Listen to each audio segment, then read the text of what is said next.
Hi, my name is Maura Tran and I'm a top shelf financial model analyst. Today I will be talking about converting monthly cash flows into annual cash flows. So, here at Top Shelf Models, we create monthly cash flow projections for every project, and this provides a granular level of analysis. Monthly periods allow us to analyze the project on a much deeper level. We can also manipulate various assumptions on that deeper level. So, although monthly cash flows are excellent for providing in depth analysis, it can also be difficult to understand the big picture as there's so many details you're looking at. So, in order to understand the model on a higher level, one can convert the monthly cash flows into annual cash flows. And so the annual cash flows provide just a quick snapshot and overview of the project on a yearly basis. By converting the monthly to annual cash flows, there's less space taken up on a sheet, and this just kind of puts everything together on one sheet. It's all easy and nice to look at, and it just provides a clearer picture of the project. So there's many different ways to convert monthly cash flows into annual cash flows, but here at Top Shelf Models, we use the SUMIFS formula. And so I can show you how we do it. So I created this little workbook for this. And here at the top, you can see we have the monthly cash flows. And then here we have the yearly cash flows. So I will be turning these monthly cash flows into yearly cash flows.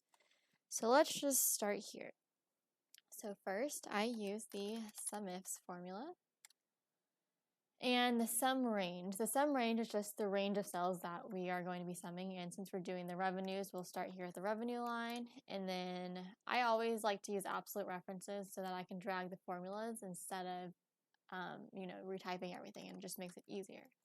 So we're going to make that an absolute reference. We have the criteria range, which is the years. There we go. I'm going to also make that an absolute reference because those will not be changing. It'll be the same.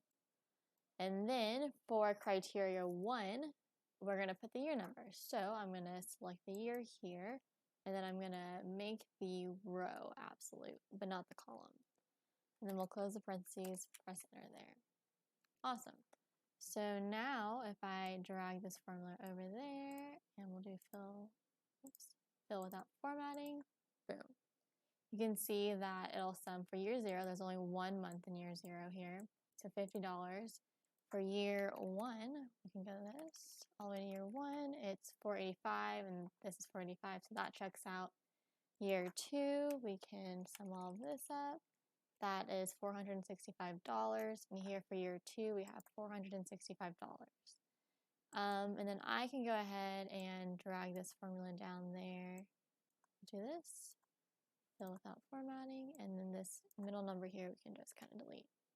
So here, right now, you can see that they're the same numbers, but that's because this number here is referencing the revenue line.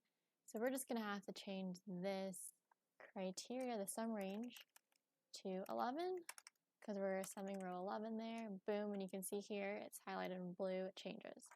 So press enter there, and then we can drag this over, and there we go. And for just, sake of making this a little bit easier for everyone, I already have these sum rows here. See how it sums everything, and we have these total rows. So now you can see that the NOI 635 there, and 1,000 negative 365.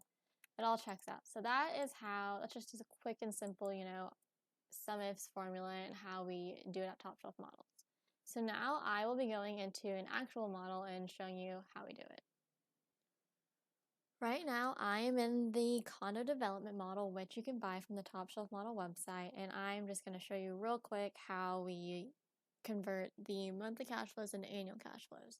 So first, we'll go to the monthly cash flow tab here, and you can see that we have, our construction costs, residential sales, buyer deposits, unlevered cash flows, levered cash flows, and it's kind of hard to know what's going on. You're scrolling around, you have the dates up there, but there's so many rows, so many columns. We have 120 months here that are on display, and so it's just kind of hard to see the bigger picture of the project and to really know what's going on.